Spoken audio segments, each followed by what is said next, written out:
한 달 동안 붙잡고 받았던 2장 10절을 넘어서 왔습니다. 우리가 베드로전서 2장 10절의 말씀으로 하나님의 음성을 듣고 말씀을 받는 동안 우리는 신유대인 프로젝트를 발견하였습니다. 정말 놀라운 일이 아닐 수 없죠.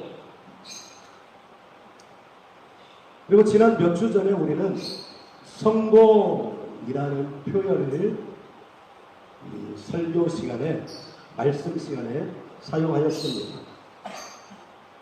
그때 우리는 성공이라는 말에 진정한 의미를 새겼었지요. 우리는 지금까지 성공하면 막연히 부자가 되는 것, 힘 있는 사람이 되는 것, 권고를 가지는 것, 이런 정도의 것들을 성공이라고 말해왔습니다. 그리고 실제로 청소년들에게 너 장래의 꿈이 뭐냐? 이렇게 질문을 하면 아무런 문제의식 없이 건물주가 되는 거예요. 어른들도 아무런 의식 없이 창조주 위에 건물주, 이렇게 농담처럼 말합니다. 그런데 그것이 하나님께서 우리가 반드시 지켜야 될 10가지 삶의 태도 가운데 세 번째, 하나님의 이름을 망령되이 일컫지 말라는 그 세 번째 계명을 정면으로 어긴다는 것을 알지 못합니다.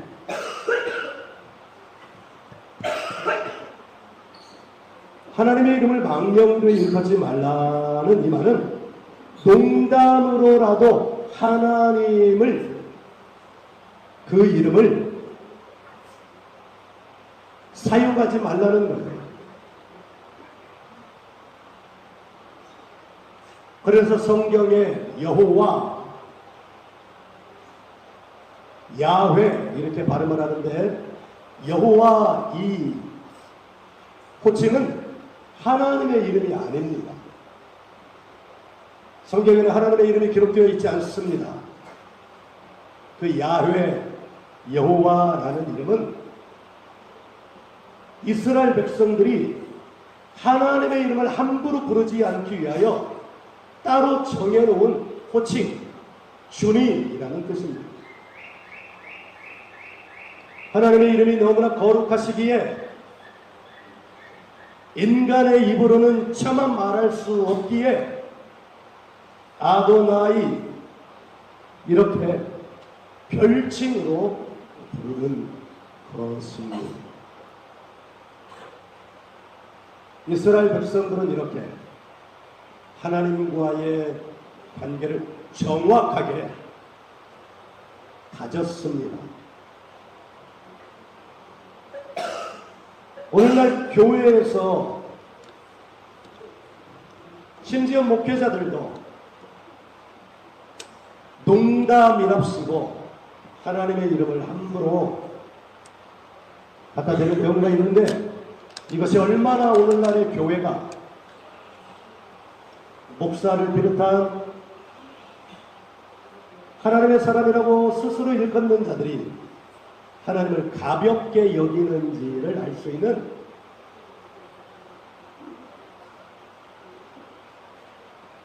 가장 쉽게 알 수 있는 대목입니다.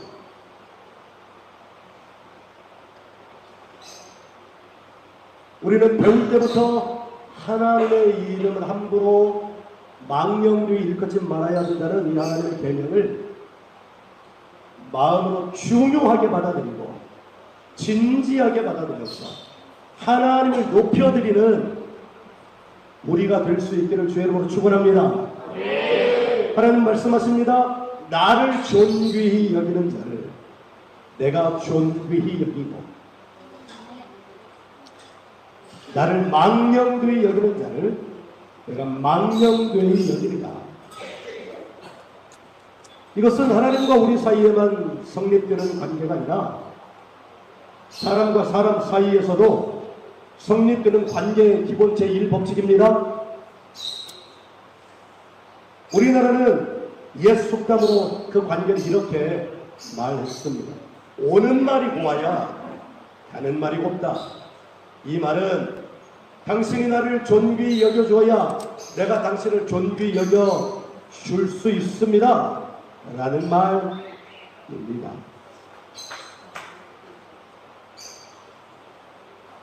지난주에 우리가 살펴본 성공이라는 말은 이런 의미를 가지고 있다고 그랬죠. 무엇이든지 사전적 의미가 중요합니다.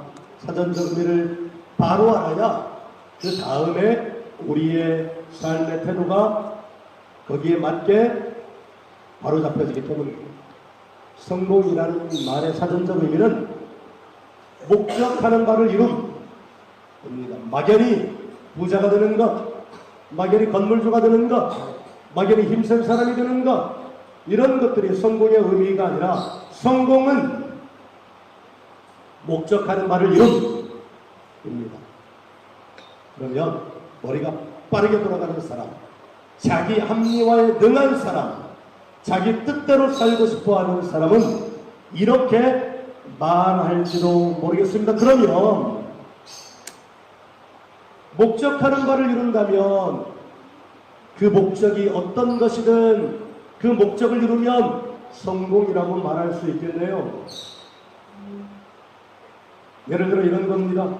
나는 큰 도둑이 될 것입니다. 이게 나의 목적입니다.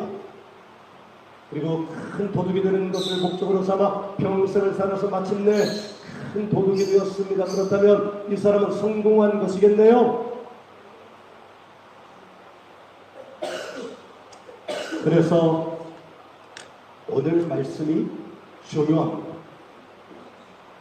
근데 그것도 성공이라는 사전적 의미만을 놓고 보면 예스, 성공한 거죠. 크게 성공한 것입니다. 이렇게 말할 수 있습니다. 그렇게 머리가 빨리 돌아가는 사람들 때문에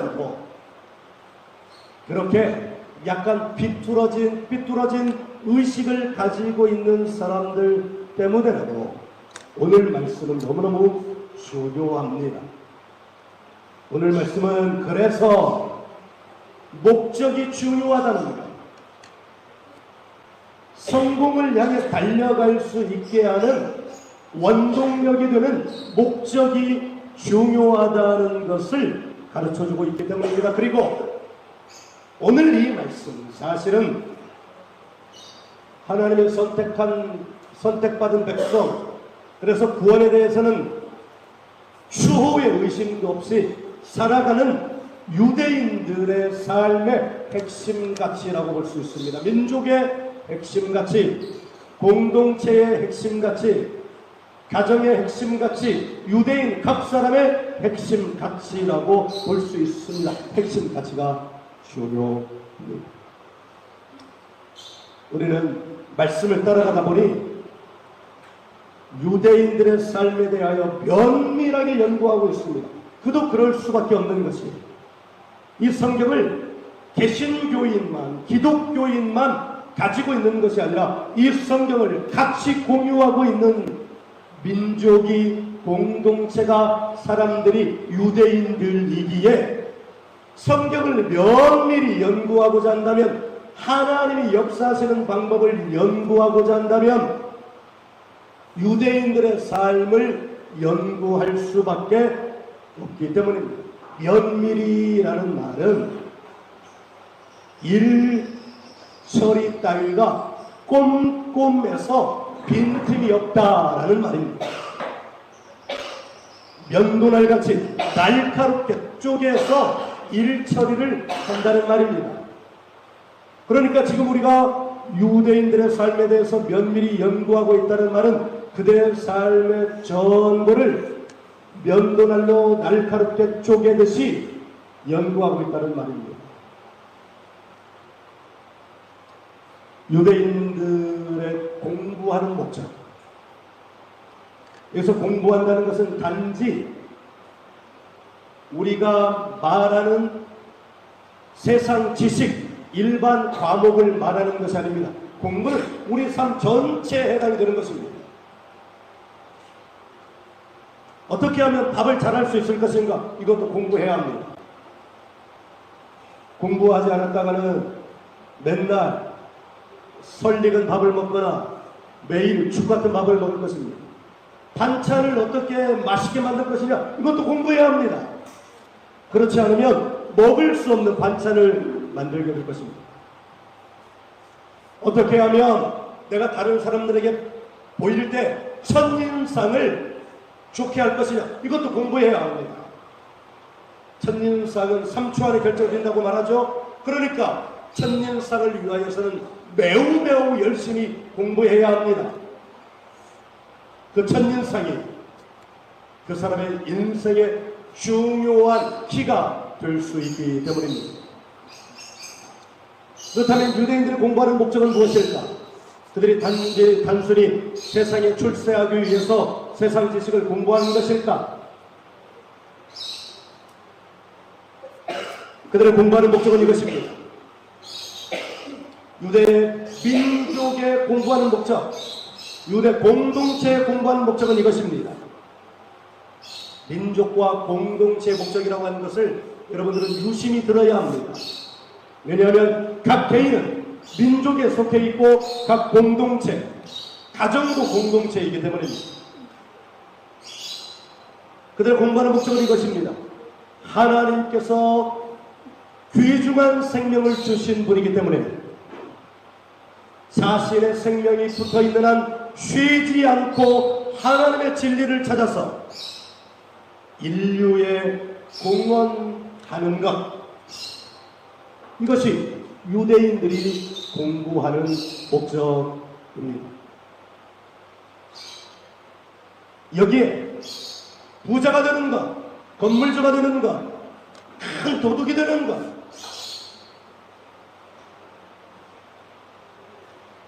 이런 따위의 목적은 들어갈 여지가 전혀 없습니다.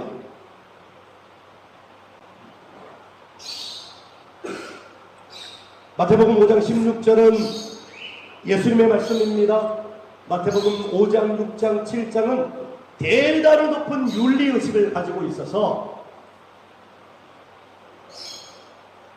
예수님 이래로, 기독교 역사 이래로 산상보훈, 산 위에서 말씀하신 보석과 같은 말씀, 이라는 별명이 붙여 있는데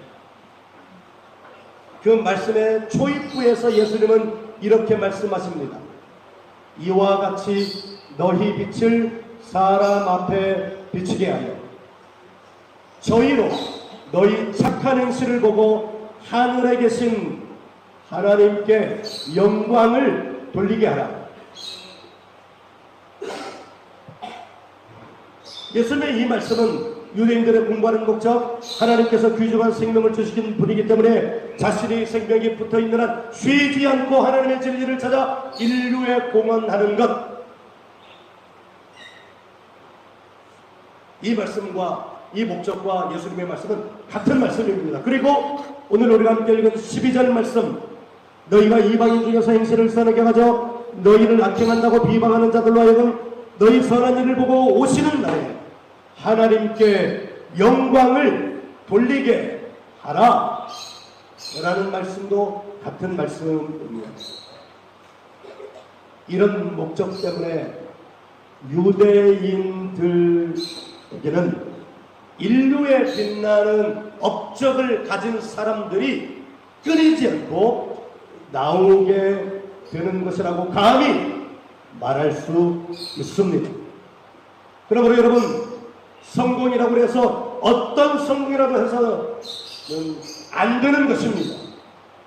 큰 도둑 따위, 다른 사람을 속여서라도 큰 기업을 이루는 것, 이런 성공은 돼서는 안 되는 것입니다. 왜냐하면 그것은 11절의 말씀을 어기는 것이기 때문입니다. 11절 말씀을 같이 한번 읽습니다. 시작. 사랑하는 자들아 거리의 님과 나무리 같은 너희를 구하노니 영혼을 거슬러 쌓여온 육체의 정욕을 제어하라. 아멘. 막연한 부자가 된다는 것, 막연한 건물주가 된다는 것, 큰 도둑이 된다는 것, 이따위의 목적들은 바로 이 말씀, 육체의 정욕을 따르는 목적이기 때문입니다. 육체의 정욕을 따른다는 것은 무엇을 말하는 것이냐면 이기적인 사람이 된다는 것입니다. 오직 자기만을 위하는 사람이 된다는 것입니다. 11절 말씀에서 중요한 핵심 단어 세 가지가 있습니다. 영혼, 육체, 정욕이라는 단어입니다.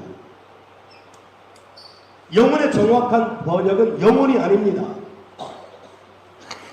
이 영혼의 정확한 번역은 혼 또는 목숨, 생명입니다. 여러분 이런 말을 들어본 적 있어요? 너 목숨이 몇 개냐?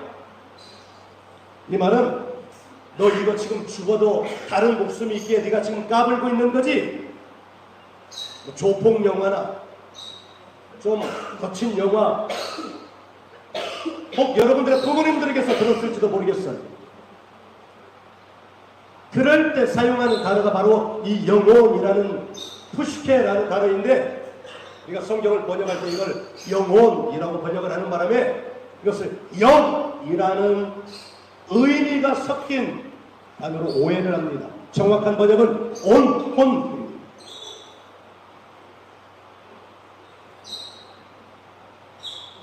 하나님은 우리를 영혼과 몸으로 짓지 않으셨습니다. 영과 혼이 반드시 구별이 됩니다.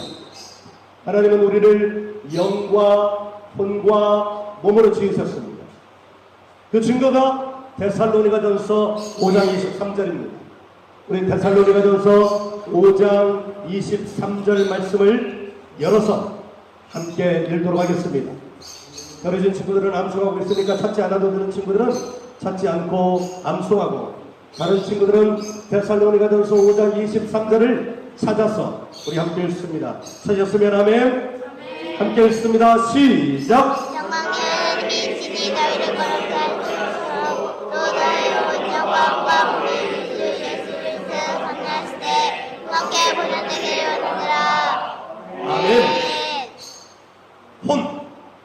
혼은 우리에게 하나님이 세 가지로 지어주셨는데 그것은 바로 두 번째 영역입니다. 육체는 말 그대로 우리 몸, 바디를 말합니다. 이것의 정확한 구분이 창세기 2장 7절입니다. 창세기 2장 7절을 함께 찾아서 읽어보겠습니다.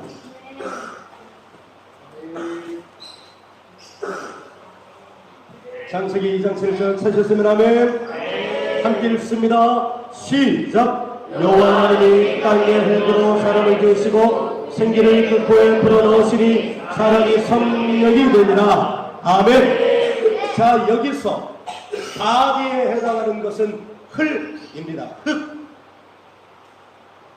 혼에 해당하는 것은 생명입니다. 히브리어로는 렙, 헬라어로는 푸시케.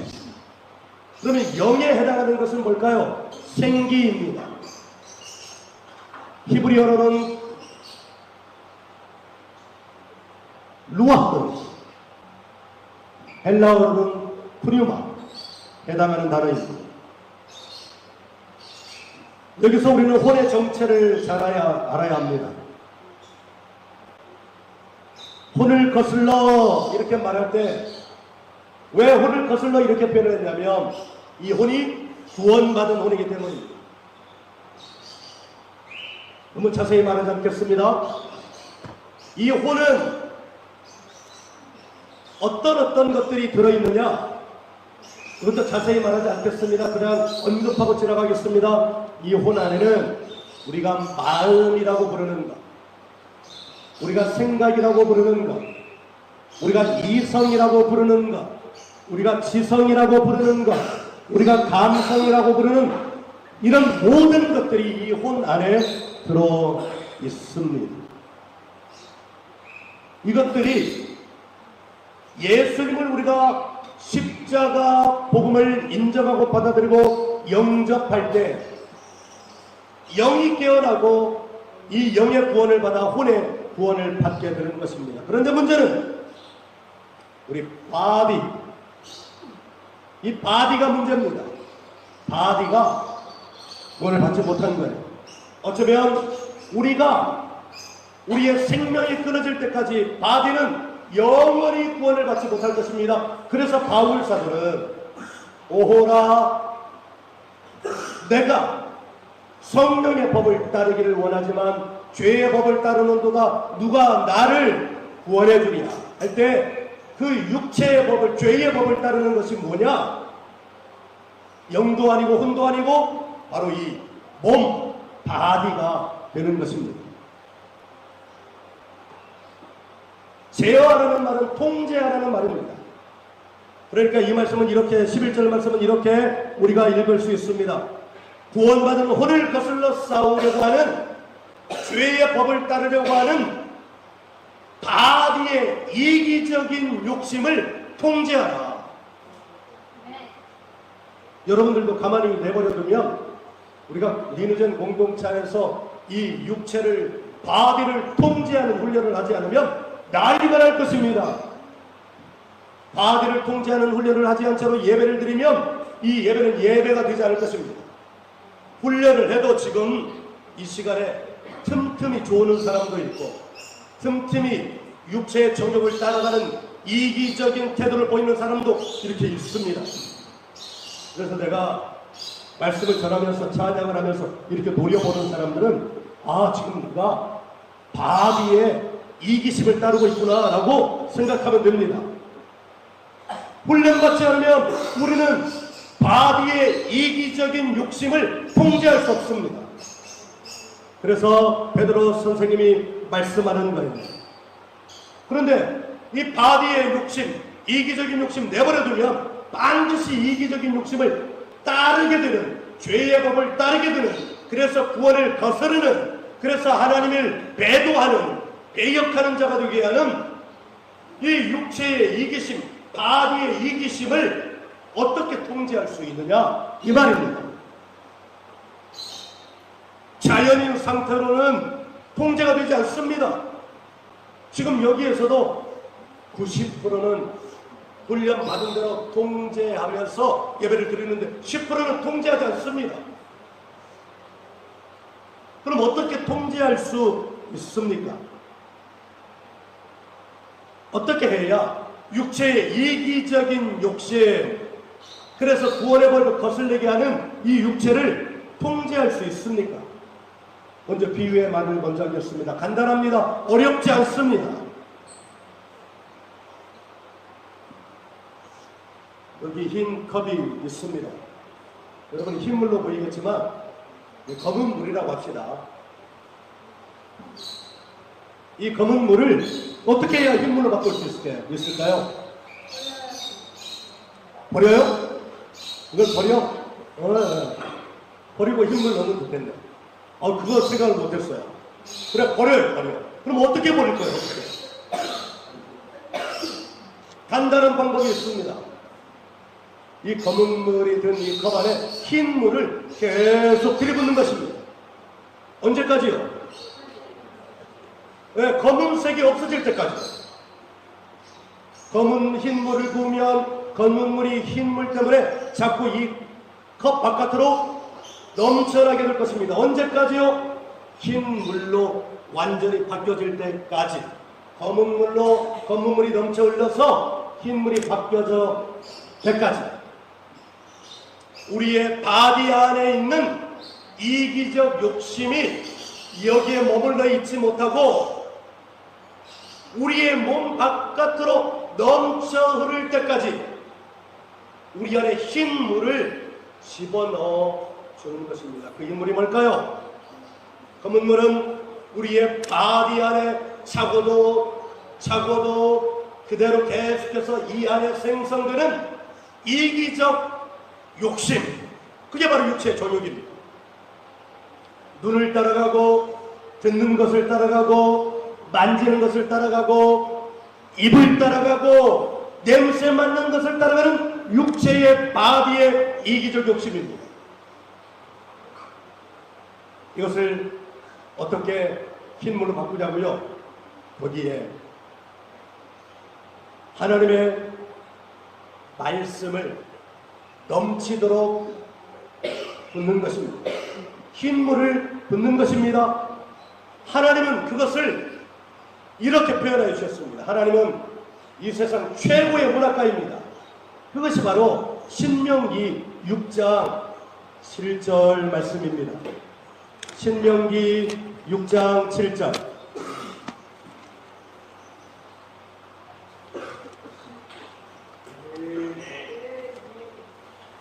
신명기 6장 7절 찾으셨으면 아멘. 우리 한 목소리로 힘있게 한번 읽습니다. 흰물을 들이붓는 심정으로, 내 안에 흰물을 들이붓는 심정으로 크게 읽습니다. 시작! 내 자녀에게 부지런히 가르치며 집에 앉았을 때든지 길을 갈 때든지 누워있을 때든지 일어날 때든지 이 말씀을 강론할 것이며 아멘. 이것이 하나님이 표현하신 넘치도록 붓는다는 하나님의 표현 방식입니다. 문학적 표현 방식입니다. 보세요. 앉아 있을 때든지 길을 갈 때든지 부지런히 가르치라는 거예요. 지금 이렇게 앉아 있잖아요. 부지런히 가르치는 거예요. 지금 제가. 그들을 보세요. 누워 있을 때든지. 자, 여러분 누우세요. 누워. 여기 누워. 네, 영상으로 예배드린 드림 전체 여러분 누우세요. 누워. 이때도 부지런히 하나님의 말씀을 가르치는 겁니다. 자, 일어나. 빨리 일어나. 이때도 부지런히 가르치는 겁니다. 길을 걸어봐요. 길을 이렇게 걸어갑니다. 그때도 옆에서 부지런히 가르치는 겁니다. 여러분, 돌아버리지 않겠어요? 이게 처음에는 돌아버리게 될 것입니다. 저희 집에 들어오면 말씀 암송을 하게 합니다. 처음에 들어오는 애들은 막 돌아버리려고 합니다. 그러다가 좀 잘못을 저질렀어요. 그러면 우리는 따로 책상에 홀로 앉아있게 합니다. 그리고 로마서 8장을 암송하게 합니다. 그러면 걔는 돌아버리려고 합니다. 여러분, 그런데 이것이 비밀입니다. 육체의 검은 물이 영의 흰 물로 바뀌는 방법은 이것밖에 없습니다. 앉았을 때든지 길을 걸어갈 때든지 누울 때든지 일어날 때든지 이 말씀을 가르치되 어떻게 가르치는 걸 부지런히 가르치는 것입니다. 이 비밀을 가진 민족이 유대인입니다.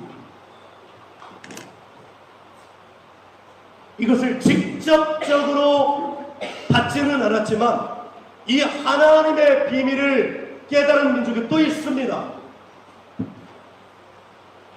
예전에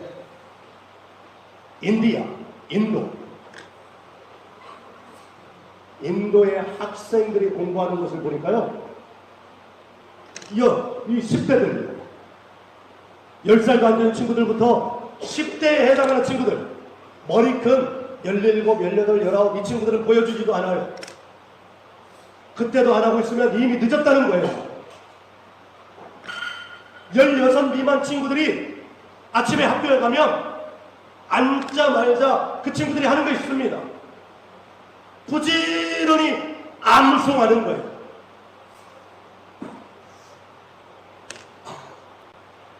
이것이 자기 가문의 운명을 바꾸는 것이라고 철저하게 믿고 그렇게 암송하더라고요. 어린 친구들부터. 또 있습니다. 중국 아이들, 시골에 아주 가스가 기울 대로 기울어서 어떻게 할 수 없어요. 근데 그 아이를 집중 조명해서 중국 아이들이 공부하는 것을 보여줬습니다. 그 친구들도 학교에 등교하면 제일 먼저 하는 거 외우는 거예요. 달달달달 외우는 거예요. 암송하는 거예요. 어떻게 해야 할 때까지요? 자기 안에 차고 넘칠 때까지 암송하는 것입니다. 그런데 이 비밀의 시작이 어디로부터요? 하나님께로부터 시작한 것입니다. 이 비밀의 원조가 하나님의 선택받은 민족인 유대인들로부터 시작된 것입니다. 이 비밀을 가진 민족이 유대인들입니다. 우리 조상들도 옛날에 공부할 때는요, 어떻게 공부했냐면 책상에 앉아서 사서 삼경을 펴놓고 그것을 주야창창으로 암송을 했습니다. 아침에 일어나서 공자왈 맹자왈 하면서 그것을 암송했습니다. 낮에 암송했습니다. 밤에 잘 때도 암송했습니다. 제가 초등학교 5학년 때 서당을 갔습니다. 5학년, 6학년, 2년 동안 서당 공부를 했는데 주구장창 암송하는 것입니다. 언제까지? 우리 조상들은 이것을 암송하고 암송해서 내 안에서 차고 넘쳐나면 물리가 트인다고 그랬습니다. 물리가 트인다는 말은 문자의 이치가 열린다는 것입니다. 이 말은 시혜가 열린다는 것입니다. 그런데 오늘날 대한민국의 교육은 어떻게 합니까? 암송하는 교육, 이것을 주입식 교육이라고 제껴버리고 암송하는 교육을 하지 않습니다. 그리고 유대민족이 토론에서 뛰어난 민족이 되었다고 토론하는 교육을 합니다. 그런데 아래 들은 게 있어야 토론을 하죠. 유대인들은 아래 들은 것이 있습니다. 그들은 무엇을 가지고 토론할까요? 하나님의 말씀을 가지고 토론합니다. 하나님의 말씀을 가지고 자신들의 수천 년의 고난의 역사 동안 하나님의 말씀으로 자기들의 삶의 고난의 문제를 해결해가면서 수많은 경우의 수들이 있는데 이것을 다 기록해 놓은 것이 탈무드입니다. 그것을 가지고 토론하는 겁니다. 안에 들은 것을 가지고 토론하니까 그 토론이 대단한 토론이 되는 것입니다. 그래서 유대인들에게는 변호사들이 많습니다. 유대인 변호사가 상대팀으로 붙으면 그 게임은 이길 수 없다는 것이 정통입니다. 왜 그들은 그렇게 토론을 잘할까요? 그들은 이미 하나님의 말씀으로 넘치도록 부어놨습니다. 그 하나님의 말씀을 자기들의 삶 가운데 수많은 경우의 수로 토론을 하고 그것을 남겨놓은 것이 탈무드인데 그것으로 그들은 그 안을 넘치도록 채워놨습니다.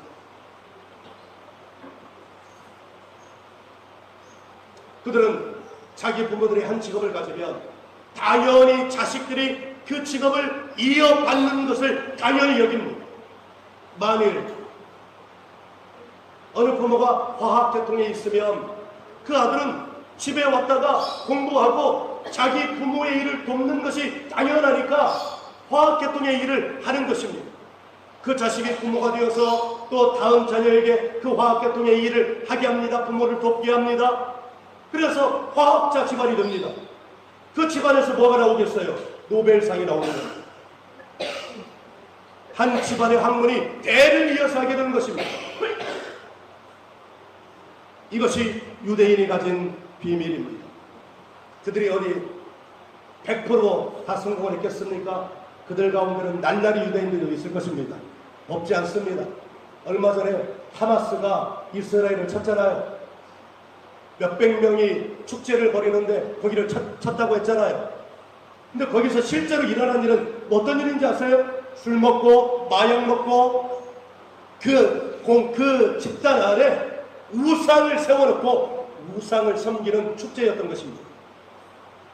유대인들이라고 100% 성공하는 것은 아닙니다. 그런데 그들은 30% 성공했습니다. 여러분, 30% 성공한 건 높은 비율일까요? 낮은 비율일까요? 여러분, 야구에서도 타자가 10번 나가서 3번 안 다치면 그 선수 잘하는, 그 선수 뛰어난 선수라고 말합니다. 3번 반만 안타를 쳐도 4만 5분만 되어도 그 선수는 타고난 선수라고 말합니다. 그런데 그 선수가 10번 나가서 4번 안타를 치잖아요. 그러면 4할 때 타자입니다. 그 선수는 천재입니다. 세계 노벨상 수여자 중에 30%가 유대인이라고 합니다. 30%는 높은 비율입니까? 낮은 비율입니까? 천재적인 비율입니다. 여러분, 창세기부터 신명기까지 달달달달 외우는 사람은 천재일까요? 둔재일까요? 천재입니다. 천재. 그런데 지난주에 얘기했던 것처럼 약 70개국이 IT 검사를 하면 유대인들은 약 40위 정도의 위치에 있다고 합니다. 그런데 그들이 13살 지나고 15살 지나고 하면 그들은 탑 5 안에 든다고 합니다. 왜 그렇게 되었을까요? 암송을 달달달 하는 겁니다. 하나님의 말씀을 달달달 암송하는 동안 그들의 평범한 머리가, 아니 어쩌면 뛰어나지 않던 머리가 개발이 되고 또 개발이 되어서 둔재가 평범한 사람이 되고 평범한 사람이 천재가 되는 것입니다.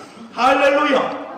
이것이 하나님께서 유대인들에게 심어놓으신 하나님의 비밀입니다. 아멘. 그들의 인구는 지금 그들의 국내에 사는 인구가 800만, 해외에 사는 인구가 800만에서 1600만 명이고 그 가운데 600만 명이 미국에 산다고 합니다. 오늘날 인구가 70억, 80억이 되는 것입니다. 그러면 1600만 명은 70억, 80억 인구에 비하면 몇 프로입니까? 0.001% 정도 될 것입니다. 2% 정도 될 것입니다. 정확한 계산은 모르겠습니다.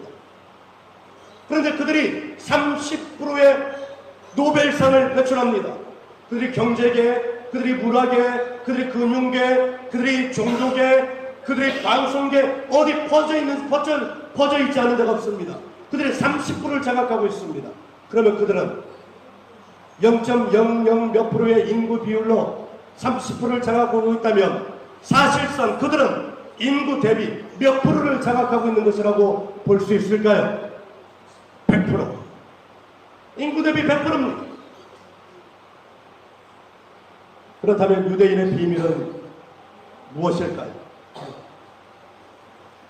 그들의 비밀은 다른 데 있지 않습니다. 올바른 신앙 전수에 있습니다. 올바른 신앙 전수의 방향에 유대인의 비밀이 있습니다.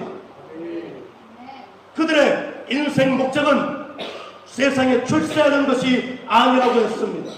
하나님께서 주신 생명이기에 내가 이 생명을 가지고 있는 한 내게 주어진 모든 조건을 경영하여서 비즈니스하여서 하나님의 영광을 나타나게 하는 것이 그들의 인생 목적, 공부 목적입니다. 예수님은 그것을 이렇게 말씀하셨습니다. 마태복음 5장 16절, 이와 같이 너희 빛을 사람 앞에 비추게 하여 저희로 너희 착한 행실을 보고 하늘에 계신 너희 아버지께 영광을 돌리게 하라. 할렐루야. 오늘 말씀 서두에서 유대인들의 공부 목적을 말씀드렸잖아요. 여기서 공부는 학교 공부를 말하는 것이 아닙니다. 모든 것을 통틀어 말하는 것입니다. 전인교육이라고 말하는 그 교육입니다. 유대인들은 학교 교육에서 일반 과목 수업 비율이 몇 프로라고 했어요? 40%라고 합니다. 나머지 60%는요, 학교에 등교하고 나면 하나님의 말씀을 먼저 공부하게 합니다. 하나님의 말씀을 암송하게 하고 그 하나님의 말씀을 그 안에 넘쳐 흐르도록 하고 그 하나님의 말씀으로 달무드로 토론을 하고 자기들의 삶의 경우의 수를 수없이 놓아서 자기 조상들이 했던 것을 가지고 토론하고 또 자기 삶에 놓여진 경우의 수를 가지고 토론하면서 하나님이 주신 이 두뇌를 개발하고 또 개발하는 것입니다. 이것은 학교에서만 이루어지는 것이 아니라 집으로 돌아가면 가정에서도 이루어지게 됩니다. 아침에 일어나서 태필린 말씀으로 구속, 봉헌, 섬김, 축복의 말씀으로 아침에 일어나서 기도하게 하고 밤에 잘 때 기도하게 합니다.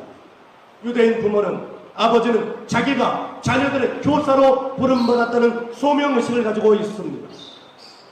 이런 말을 하면 어떤 사람들은 이렇게 말합니다. 아우 힘들어요. 그것은 그들이 유대인들이니까 하는 거죠. 그런데요 여러분, 그것은 유대인들을 지나치게 과대 포장하는 것입니다. 유대인들도 바디를 가지고 있습니다. 육체를 가지고 있습니다. 이 말은 그들도 육체를 즐겁게 하고자 하는 욕망을 가진 사람들이라는 것입니다. 그러니까 그들이 타락해서 마약도 하고 술도 하고 우상도 섬기는 것입니다. 그들이라고 해서 신적인 사람들이 결코 아닙니다. 그런데 그들은 자기들의 공부의 목적, 자신들에게 생명을 주신 이가 하나님이시기에 자기가 이 생명을 가지고 있는 한 하나님의 진리를 연구하고 전수하여서 하나님의 영광을 드러내는 것이 그들의 인생의 목적이기에 자기의 자녀들에게 이 목적을 이룰 수 있는 토대가 반드시 자기가 되어야 되겠다고 하는 이 소명을, 의식을 가지고 집에 TV를 놓지 않습니다. 처절날이 많지 자기의 신앙을 자녀들에게 올바르게 전수하기 위해서 자기가 누릴 수 있는 모든 이기적인 욕망과 육체를 다 내려놓고 처절날이 많지 자녀를 양육하는데 올인하는 것, 이것이 바로 유대인들입니다. 그들이 유대인들에게 이것이 자동적이기에 되는 것이 아니라 자기들의 욕망을 처절하리 많지 내려놓고 싸우고 거슬러서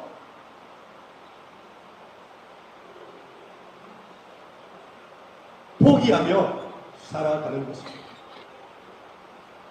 부모인 나도 이 부분에서 반성하고 회개합니다. 목사인데 TV에 담력하고 영상에 담력하고 자녀를 제대로 양육하지 못했습니다. 그래서 더 열심을 내는 것인지도 모르겠습니다. 그래서 우리 자녀들을 IM에 보내고, 그래서 작은 교회인 우리 교회가 이 다음 세대 사역을 시작했는지도 모르겠습니다. 그래서 이 열망을 가지고 하나님 앞에 나갔더니 신유대인 프로젝트라고 하는 참으로 종교개혁에 버금가는 이 프로젝트를 주신 것인지도 모르겠습니다. 오늘 말씀 중 12절 말씀은 참으로 기가 막힌 말씀입니다. 너희가 이방인 중에서 행실을 선하게 가져 너희를 악해간다고 비방하는 자들로 하여금 너희 선한 일을 보고 오시는 날에 하나님께 영광을 돌리게 하라. 사실은 이 말씀은 유대인들에게는 너무나 처절한 말씀입니다. 유대인들이 세상에 도대체 뭘 잘못했습니까?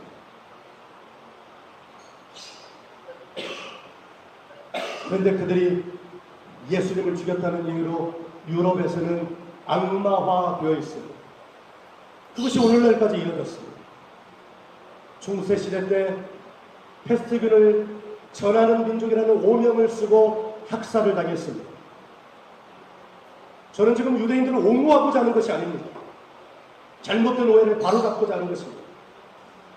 2차 세계대전 때는 이 민족은 바이러스 같은 민족이라는 오명을 쓰고 히틀러에게 무려 600만 명이 학살을 당했습니다. 이 말씀은 그대로 너희가 이방인 중에서 행실을 선하게 가져 너희를 악행한다고 비방하는 자들로 하여금. 만일 우리 같으면 어땠을까요? 우리가 하나님을 믿는다는 이유로 이처럼 고난을 당하는데 하나님은 우리를 내버려 구원해 주시지 않습니까? 떠나도 100번, 1000번, 만번, 1000만번, 1억만 번을 하나님을 떠났을지도 모르겠습니다. 그런데 그들은 하나님이 선택한 민족이라는 구원의 확신을 가졌던 그들은 하나님을 떠나는 대신에 내 자녀에게 이 신앙을 올바르게 전수하여서 나에게 생명을 주신 이 목적을 반드시 달성하겠다고 반대의 길로 이기적인 육체의 욕심을 거슬러 올라가 하나님의 시온산에 오르는 것을 그들의 인생의 목적으로 제정의, 제정향, 방향을 설정했습니다. 오늘날 그리스도인들은 자기들에게 고난이 찾아오면, 인생의 문제가 찾아오면 병의 고난이 찾아오고 물질의 고난이 찾아오고 삶의 고난이 찾아오고 그러면 하나님 떠나는 것을 아우토바를 달리는 100 몇십 킬로, 200km를 달리는 자동차의 속도로, 아니 비행기의 속도로, 초음속 전투기의 속도로 하나님을 속히 떠납니다. 그런데 그들에게 묻고 싶습니다. 당신은 유대인들이 당했던 그런 처절한 고통을 당해봤습니까? 당신은 유대인들이 처절하게 올바른 신앙 전수를 하기 위해서 처절하리 많지 싸우고 싸웠던 유대인들처럼 살아봤습니까? 아무도 그리스도인들 가운데는 그와 같은 삶을 살 사람이 없을 것입니다. 마태복음 이 베드로전서 2장 12절 말씀은 사실 예수님의 마태복음 5장 16절 말씀을 그대로 한 것입니다. 왜요? 예수님이 하나님의 말씀을 증거한 것처럼 베드로는 사실은 누구의 말씀을 증거하는 거예요? 예수님의 말씀을 증거하는 것입니다. 베드로 평생 동안 그는 어려운 말을 하지 않았습니다. 단순하고 반복적으로 지속하여 누구의 말씀을 가르쳤냐면 예수님의 말씀을 가르쳤습니다. 하주나 잠에서 깨어라 이놈의 자식아. 등잔 미시어졌다고 내 바로 코 밑에서 자고 있습니다.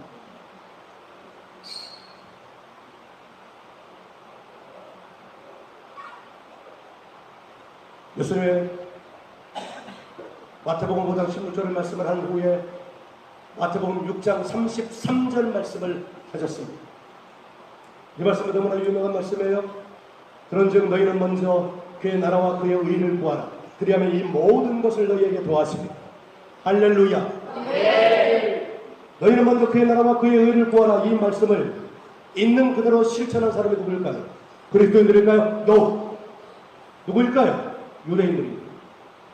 그런데 이 말씀 그대로 실천하였더니 예수님의 이 말씀이 그들에게 그대로 실현되었습니다.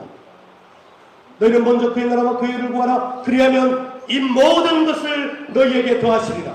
정치, 경제, 사회, 문화, 방송, 종교 모든 인류의 영역 속에 30%의 퍼센테이지를 차지하게 해주셨습니다. 다시 말씀드립니다. 그들의 인구 비율에 의하면 거의 100%에 해당하는 비율을 차지하게 해주셨습니다. 그리하면 이 모든 것을 너희에게 더하시리라. 할렐루야. 우리는 돌감람나무입니다. 우리는 결코 표면적 유대인이 될 수 없습니다. 우리는 결코 혈통적 유대인이 될 수 없습니다. 그런데 하나님께서 예수님을 십자가에 보내셔서 표면적 유대인이 결코 될 수 없는, 혈통적 유대인이 결코 될 수 없는 우리들에게 이면적 유대인이 될 수 있는 길을 열어주셨습니다. 신유대인이 될 수 있는 길을 열어주셨습니다.